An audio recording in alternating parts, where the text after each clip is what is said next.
Okay, so I just got the iPhone 4 today, and I wanted to play around with the camera and see the quality of the pictures and really what exact specs I'm getting from all this stuff. So I basically took some pictures and imported them with image capture, which is the default, or not default, but built-in utility in Mac OS X. You could use iPhoto too. I actually did a test here between the pictures from iPhoto and from image capture, and iPhoto actually does not compress the pictures.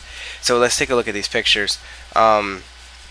This is, I'll open this up for full. This is with the rear camera, the 5 megapixel camera. If we look at it in its full view, even my giant 24-inch monitor can't view the whole picture.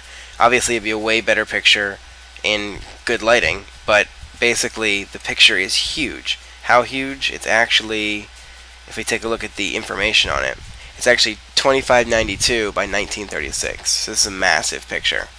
5 megapixels actually. And we take a look at, compare that to the front-facing camera, which is only this big. So we actually not zoom in, but this is the actual size of that. And then we take a look at this one, and here's the size. So you can see the difference between a front VGA camera and a back 5 megapixel camera. And we can take a look at video and get similar results. So this is 15.8 megabyte 720p video. And you can kind of see the quality. It's going to compress this quality, so this really doesn't do me any good showing you, but I'm just showing you the size really. Okay, so that's 720p video, and I'll prove that in a second. And then this is the VGA video, same video but recorded with the rear facing, or with the front facing camera. So still alright quality, but it's not a big picture.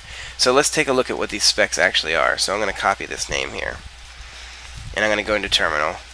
And I have an FFmpeg installed on my system, so you might not. I'm going to cd to my pictures folder, and then I'm going to FFmpeg-I, this 720p one. And if we take a look here, we've got a bit rate of 10 megabits, right? Is that what that is? 10,607 divided by 8. So actually it's 1.3. No, not divided by 8. Divided by 1,000. What am I doing? Yeah. 10.6 megabits. So that is extreme high. You're actually going to get some really good high-def quality from this when you have good lighting. Good lighting is going to give you some really good... I mean, YouTube's is only 6 megabits. It's high definition, and this is recording in 10 megabits. That's really good quality. H.264... The frame size is 1280 by 720. It is 720p. It is very high quality. I'm only getting 24 frames a second though, not 30 frames a second, which is also very interesting. And 63 kilobytes a second AAC audio, 44.1 hertz. So yeah, 44.1 kilohertz. Wow, that's hard to say.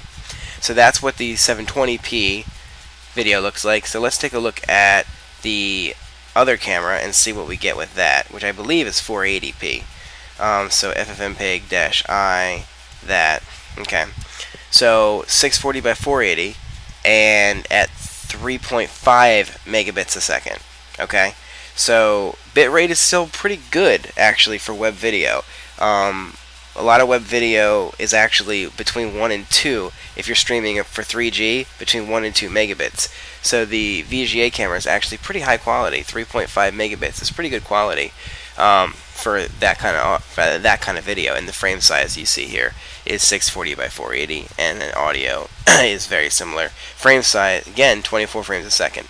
So it's always 24 frames a second, it looks like. Very interesting that it's not actually getting the 30 frames per second that it says. So there you go. That's a once through of all the audio and video that you get from your iPhone 4.